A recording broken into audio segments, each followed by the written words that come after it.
Conte des sages du désert. Nam ta'ala sakina joie. Nam ta'ala sakina joie. L'homme qui lisait dans les arbres. Dans le sud, d'encore plus loin que le sud, là où s'achève la mouvance des dunes de sable du Grand Erg, il y avait une palmeraie gigantesque, faite de milliers de palmiers. Au plus haut, près du soleil, les dattiers aux doigts de lumière qui enfantaient leurs fruits mous et dorés. Plus bas, les bananiers aux grandes feuilles vert tendre qui se protégeaient à l'ombre des premiers des ardeurs du haut ciel et protégeaient eux-mêmes les légumes qui poussaient à leurs pieds dans les parcs où les jardiniers régalaient le cours de l'eau, de jour comme de nuit. Comme dans toutes les palmeraies, toutes les oasis, les gens travaillaient la terre et l'eau, le soleil faisant son œuvre au plus haut ou plus bas en traversant tous les étages de feuilles. Dans l'oasis naquit un enfant de père et de mère inconnus. Un maraîcher l'avait trouvé vagissant au pied d'un arbre, et pris de pitié, le prit dans ses bras et le confia à sa tante, aveugle, qui lui donna le nom de Basir, qui veut dire clairvoyant.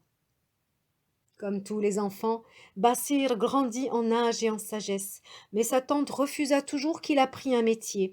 Elle lui disait « Tes yeux sont mes yeux et cela peut nous suffire », et parfois elle ajoutait « Patiente encore un peu, dans quelques années, tes yeux seront les outils de ton métier. » Mais comme en attendant, Basir ne faisait rien de ses 10 doigts, les gens de la palmeraie se mirent à le mépriser et lui donnèrent le surnom de Bakhil, qui veut dire paresseux.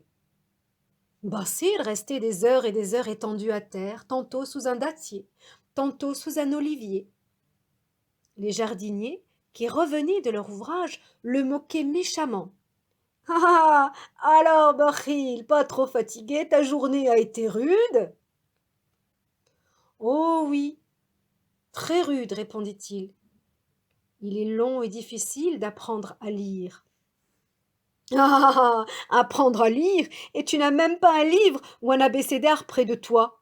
Qui donc t'apprendrait à lire, paresseux ?» ?»« Cela me regarde, répondit Basir. Et c'est cela que je regarde. »« Cela? Et quoi donc ? » ?»« Tu le sauras plus tard, quand j'aurai appris à lire. » Et sur ce, il refermait ses paupières comme on referme un livre. Le temps passa et petit à petit, plus personne ne s'occupa de Basir. On avait pris l'habitude de le voir rêvasser sous les arbres, allongé sur sa natte, et la nuque posée sur son bournos replié. Mais un jour, après la cueillette des dattes, sa tante, Khala Leila, agonisa. Tout le monde de la palmeraie vint à son chevet pour lui parler et l'aider à passer le grand gué. Khala Leila lui dit « Mes yeux sont fermés depuis longtemps, mais moi je sais que les vôtres vont bientôt s'ouvrir, grâce à ceux de Basir, qui sait lire dans les feuilles des arbres. » Et elle mourut. Par la suite, plus personne n'osa aller moquer Basir, plus personne n'osa lui parler ni l'appeler Bakhil, sauf une jeune femme qui se désolait de n'avoir pas d'enfant. Elle s'approcha de Basir qui lisait dans un figuier. « Oh, toi qui te nommes le clairvoyant, peux-tu me dire si j'aurai enfin un enfant ?»« Oui, dit Basir. À la prochaine lune, tu seras enceinte d'un garçon. » Ce qu'il advint. À partir de ce temps, tout le monde vint voir consulter Basir. Pour l'un, il s'agissait de savoir si son fils guérirait, et pour l'autre, de connaître le jour le plus favorable pour planter, et pour le troisième, de trouver l'endroit où creuser un puits. Et Basir ne se trompait jamais. Chose étrange, il ne livrait jamais que de bonnes nouvelles. Tout ce qu'il lisait dans les arbres ne révélait jamais que du bien. Aussi, les gens de la palmeraie l'estimaient et le respectaient de plus en plus. Mais un jour de tempête de sable, Basir s'en revint de la palmeraie triste et abattu, le visage blanc comme craie. Les gens du lieu prirent peur. Oh Basir, qu'as-tu donc lu aujourd'hui? Oh Basir, qu'est-ce qui se passe? Qu'as-tu donc lu aujourd'hui? Quelque chose de terrible dans quelque temps. Des hommes venus de très loin vont nous faire la guerre pour nous mettre en esclavage. Ils tenteront de tuer certains d'entre vous, de brûler nos maisons, de piller nos biens, de prendre nos femmes. Mais nous n'avons pas d'armes, et nous ne sommes que peu nombreux. Eh bien, faites-vous des armes. Ce qu'ils firent. Mais au fur et à mesure que le temps passait, ils avaient de plus en plus peur, et leurs jambes tremblaient quand ils pensaient à l'avenir. Ils disaient à Bassir, nous avons maintenant des armes, mais nous ne savons même pas pour nous, nous ne savons pas nous en servir, Bassir. Eh bien, apprenez. Et ce qu'ils firent. Mais la peur demeurait. À l'idée de devoir combattre, leur ventre se nouait et leur cœur se serrait.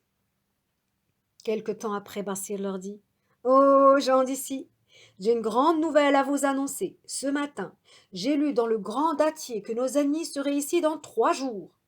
J'ai lu aussi que vous remporterez la victoire et que pas un seul d'entre vous ne périra. À ces mots, les cœurs des hommes et des femmes de la Palmeraie se raffermirent, et leurs têtes, leurs jambes et leurs bras. On forgea encore plus d'armes, on multiplia les pièges, les remparts d'argile et les postes de guet. On inventa des cris de guerre. Le 3e jour, quand les ennemis apparurent sur la crête de la grande dune, ils furent accueillis à grands jets de lances, de javelots, de saguets, de pierres et de cris horribles. Les tambours de guerre tonnaient de partout. Les femmes poussaient leurs youyous, les enfants faisaient tournoyer leurs frondes et les vieillards leur apportaient les munitions. Devant cet orage, les ennemis firent demi-tour et s'en retournèrent au plus profond du désert. Les gens de la Palmeraie firent la fête comme jamais et dirent à Bassir, « Oh, Bassir, toi le clairvoyant, comment as-tu pu lire tout cela dans le grand palmier ?» Et Bassir leur dit, « Cette fois-ci, je n'ai rien lu dans l'arbre, je n'ai lu que dans votre peur. » Allah ghalib. Un hadith nous dit, quand l'instant de la fin du monde sera à nos portes, si l'un de vous tient un plant de palmier et qu'il peut le planter avant que ne survienne l'instant de la fin du monde, qu'il le fasse. النور تعالى سكن جوهر النور تعالى